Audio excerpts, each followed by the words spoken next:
The automatic doors of the grocery store whooshed open, letting in a gust of cool evening air. Nathan Carter tugged his jacket closer around his shoulders as he pushed the cart forward. The old metal cart squeaked in protest, one wheel wobbling with every push. Inside the cart sat a mix of essentials: milk, bread, rice, a pack of diapers, and a few cans of beans. Nothing fancy, nothing extra. Just what he and his 4-year-old daughter, Lily, needed to make it through the week. Lily sat in the child's seat of the cart, her tiny sneakers dangling and tapping the metal bar. She clutched her worn-out stuffed bunny ears fraying from years of love. "Daddy," she whispered, her big blue eyes scanning the shelves filled with candy bars and colorful packages. "Can we get the chocolate one? Just one, please." Nathan's heart tightened. He hated saying no, especially to her. But his wallet had already been stretched to its limit. He pulled out his phone and checked his bank balance one more time, hoping maybe some payment had cleared, some miracle had happened. But the screen mocked him with the same small number. "Not enough. Maybe next time, sweetheart," he said softly, brushing her messy brown curls from her forehead. Her shoulders slumped, and she hugged the bunny tighter. He quickly added, "But hey, we'll have pancakes tomorrow morning. Extra syrup. How about that?" That earned him a small smile, and that smile was worth more to him than anything money could buy. They reached the checkout line, and Nathan's pulse quickened. Each beep of the scanner was a reminder of the cost. Milk, bread, diapers, beans, the essentials stacked up far too quickly. The cashier, a young man barely out of high school, didn't look at him as he announced, "That'll be $47.32. Nathan swallowed hard. He slipped his hand into his jacket pocket, pulled out his worn leather wallet, and counted out what little cash he had.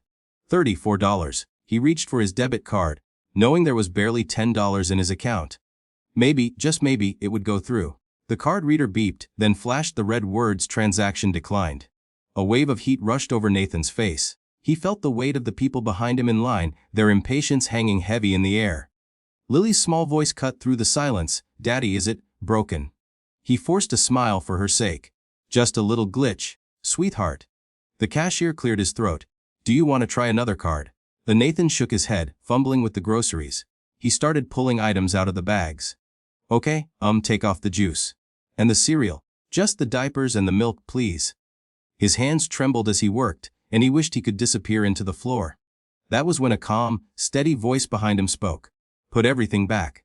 "He'll take it all." Nathan froze. He turned slowly, his eyes meeting a woman standing right behind him. She was dressed in a sharp gray suit, her posture straight and commanding.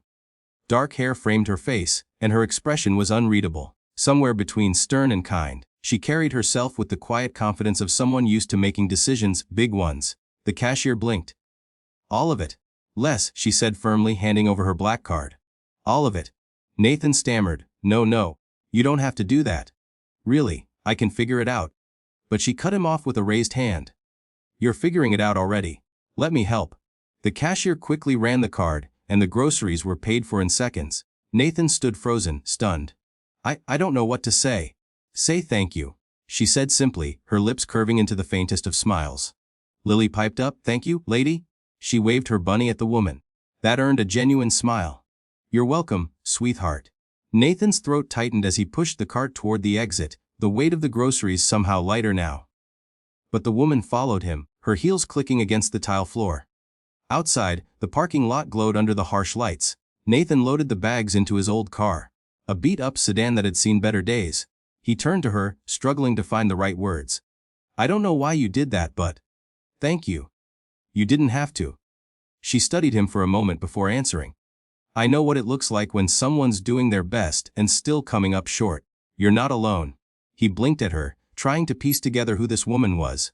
Everything about her screamed wealth, success, power. Why would she bother with someone like him? She extended her hand. Isabella Hart. A recognition hit him like a jolt. He'd seen her face before, on billboards downtown and in business magazines he'd leafed through at the library. She wasn't just wealthy. She was the CEO of Hartwell Enterprises, one of the largest companies in the city. He shook her hand awkwardly, his palms still trembling. "Nathan Carter. And that's Lily." Lily waved again from the back seat, her bunny dancing along. "Nice to meet you both," Isabella said, her gaze softening. "Nathan, do you have a few minutes?"